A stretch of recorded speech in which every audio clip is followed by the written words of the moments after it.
We're coming to the end of our greenhouse roof here now, so I just thought I'd show the last few pieces that I'm laying out and how this all came together. So we have our 3 beams that came across originally from the building over here, coming all the way across. There's the top beam to this tree back here, and that's at about 12 feet high. And I've just got a little bit overhanging out here that I can cut off. That beam, this middle beam here, and the lower beam down here are what support the roof. After that, I put 8-foot 3-inch strapping down, running this way down the logs. And I put those 24 inches apart. And then thinking about the snow load that this may take in years to come, I didn't think that that would be adequate, having those gaps, so I came back across it with strapping coming this way, all the way over. 5 rows of strapping coming down the roof this way. I filled in all in between those rows of strapping with more strapping to make this a completely level plane, so that when my plastic comes down across this, it's going to have a large surface area to spread out over, which hopefully will, when the snow hits it, it's going to provide enough support that the plastic can easily support the weight of the snow. This was cull lumber at the local lumber store, and so I got these 4-foot lengths at 50 cents a piece. I'll put one down here so you can see. There's the 3-inch strapping coming down. There's 3-inch strapping going across. And here's a 4-inch board that's going to slide in here. And I just line that up with the edge of my strapping there. And so you lose a little bit of light the wider the boards that you go, but you get more strength in your building because the area can displace more weight. So it's a bit of a trade-off. Everything you do on a greenhouse, whether or not you're going to allow more light or make the frame a little bit stronger and better able to take weight. And in my climate, we need to be able to take sometimes hundreds of pounds of snow weight. I'm hoping, however, that I have enough of an angle on this roof that the snow will maybe slide off the end over there and not cause me too much grief. So now we're down to our last few pieces here that I'm going to lay into place to make this structure flat. It's October the 1st, and we had a really heavy frost last night. This gets tiring on the hand after a while. There it is. So yeah, we would have had to have this completed before October 1st to get any use out of it here in the fall. Now that last bay isn't indicative of the size of them because I had to just end it where the tree was over here at either end, but we'll take a measurement here next and see what the average size of these bays are that are allowing light in, and see if I can do this and hold my camera. And it's about 20, and they would be the same apart, so 20.5 going widthwise by somewhere between 18.5 and 19.5 going this way. I think it allows a fair amount of light down into the structure the way it's been built. I've been taking linseed oil and going over the entire structure with this because I figure the plastic is going to come down right on top of these boards, and if there's anywhere that might cause some moisture to be trapped or cause rot, I figure it would be right against where the plastic meets the wood. And so by putting linseed oil over the entire structure, I'm hoping that this will better preserve the wood that's up here. Maybe get a few more years of life out of the greenhouse in the end. After maybe a few years, this stuff might turn quite dark. That's okay with me though, really. If this grays out or darkens, I like to have my structures blend in with the natural surroundings and not stand out really badly. So we did a pretty cool camouflage roof on our A-frame when we built it. And on the gatehouse I planted grapevines around so that eventually the grapes would take over the entire gatehouse. And over this one we're going to do the linseed oil, and then we might just apply a little bit of paint to just disguise it a little bit, get rid of things like the blue paint up there. I don't like to see that, so we'll hide that with underneath maybe a little bit of green paint. Alright, so I'm going to finish doing this, and then I'm going to have to let this cure for probably today, and we'll make a decision as to whether or not the plastic is going to roll out here this fall, or whether or not I'm going to wait until spring. Just flew over the greenhouse. Beautiful formation of geese flying south for the winter. There's a look at my poor old wheelbarrow with the crooked tire. Probably 100 pounds of weight on it and strapping. Just turning this on for a second to show the difference between milled lumber and stuff you get from the local retailer. This is 1x3 strapping from the local place, and this is 1x4 strapping from the mill. There's more than twice as much wood in this stuff coming out of the local mill than there is in this strapping. Now I purposely use that lighter weight strapping for the roof to keep the weight light, but for the walls of my greenhouse I can go with this bigger stuff, and you pay more in fact for this stuff here 1x3 than what I paid for this here 1x4 from the mill. And anyway, support your local mill if you have one and you can do projects out of it. They've banned us from using rough lumber to build houses, which is just a way for the bigger players to make more money in the lumber industry, if you ask me, because clearly if you built a house using strapping like that versus that, it's going to be every bit as strong. But they won't allow you to use the stuff from the mill for certain structures. But where I'm just doing a greenhouse down here, I don't think it matters whatsoever. Finished 1x3, finished 1x4, and milled 1x4. And yeah, you get far more wood for less money in this here than what you do coming from the retailers. We're here at the bottom corner of our greenhouse, and looking up you can see the side wall, and there's our roof beams here that we described in our first video, I think it was, on how we mounted our roof beams in there. Now what we're doing is getting the front wall looked after, and so I'm going to use this here as my top of my wall. I know it's thin, but that's the 1x3 strapping that runs the length of the greenhouse, and I'm going to use that as the top and a log down here as the bottom. And so I'm just about to drive a spike in through this to secure it into here.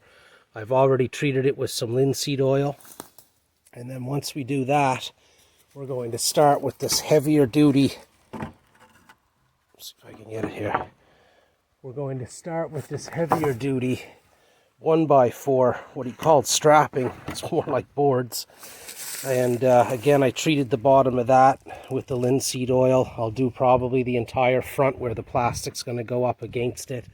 And that's what's going to make our front wall, spaced out every 24 or so inches.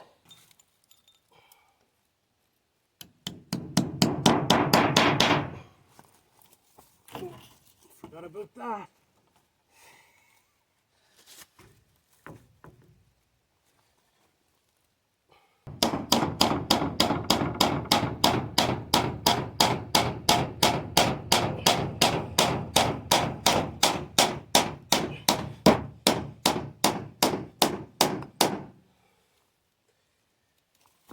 Our bottom log now is secured. It's sitting up on the foundation of our greenhouse.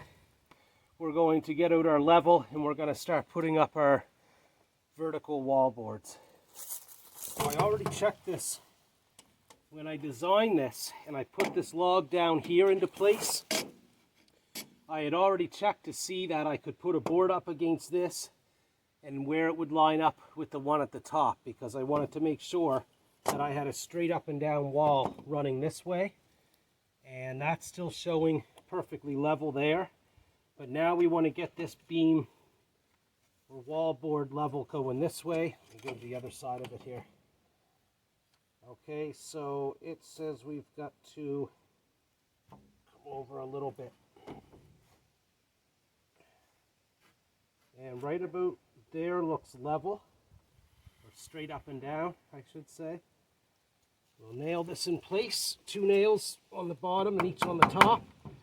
And then this in turn, because it's nailed in here, sitting down on a base and nailed into the top, it should provide a little bit more strength to the structure, as far as if there's weight on the roof pushing down. These here boards are going to provide a little bit more strength to the greenhouse.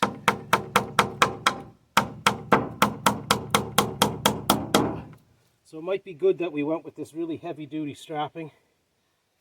I always like to check again before I put a second nail in. And we'll do the next one up at the top. Sorry, I've got no way of moving the camera today.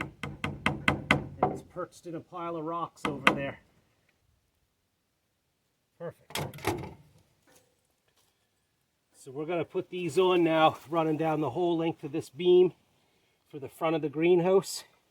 Once they're all in place, we'll come back with the handsaw and just rip off all the tops up there that are protruding. This 1x3 is really difficult to nail into. You can see where I split it there some with that first nail. Because the stuff is so thin, I've got to go through a 1-inch board there and hit the other one at exactly the right angle in order to get those to go in without missing or breaking that piece of strapping all apart. So it's not ideal, but you go with, you know, kind of how things go. You got to roll with it when you're doing some of this rough carpentry. It doesn't always work out exactly as planned. So carpentry gets pretty difficult sometimes when you're working by yourself. And here I've got to try to get these heavy 4x1 pieces of strapping or board on the front of my greenhouse.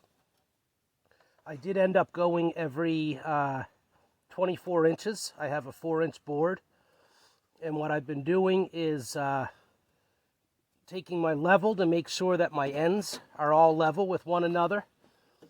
And then I've got to hold my level this way and try to get my side, my board straight up and down.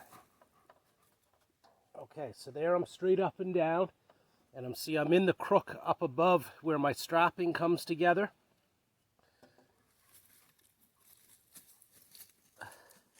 So there it is, level and level.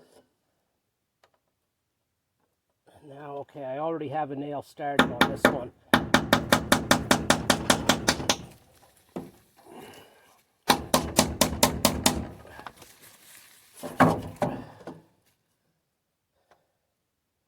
Okay, perfect. That one went on well. Just one more to do, I think, on this end. And then the wall in the front here is done. So here's where each board sits in the corner. And then I've got to get my nail through this, get into that thin piece of strapping. Thankfully, my carpentry skills are getting better after all these projects.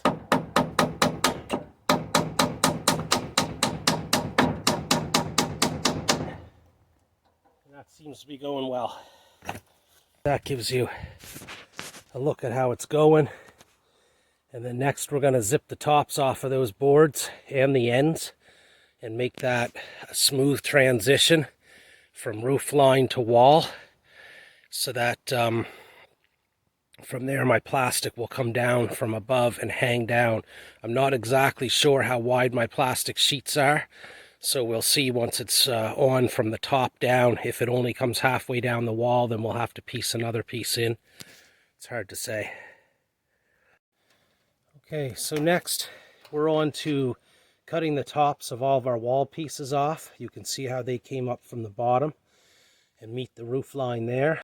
Okay, so now as I cut these, I want this cut to be at the same angle as my strapping here. So I've got to try to graze right along that with my saw blade. I then have to make my cut on this one here level with the front of that. And then when my plastic comes down over, it should be able to come right over this corner smoothly. Thought I'd get a final shot from the bear's perspective. That's going to do it for this part of our greenhouse build. We've got the roof finished and the front wall finished, ready for plastic if we decide to go forward with that this winter. I'm still debating whether or not I want to put anything on there. Maybe I'll wait until spring. The sun's setting on me, and we've made great progress. I'm really happy with this build. This is one of the more ambitious projects we've had, and we're going to end up with a beautiful barn / shed for storing things, and greenhouse over there, or potential barn in the future, depending on what I want to use it for. I could have livestock go in there the size of, cattle or horses, because I've got a main beam up over 12 feet tall there. So great multi-purpose building, and once again we've done it for very cheap. Basically just the cost of strapping. Now there was quite a bit of strapping used on that portion of the building, but the stuff that I got from the mill there that's lining all the front of it was only $3 a piece, and a lot of the filler on the top part I got for next to nothing as cull lumber. So all in all, maybe a few $100s in strapping, and I've got myself a greenhouse that's about 20 by 12 probably when it's done. We still have to do the rear wall. I think that's going to wait until next year as well, but we've got a good usable structure, which is going to get us on our way into the farming portion of our channel. Thank you for watching, like and subscribe, and I hope you like our builds. Cheers.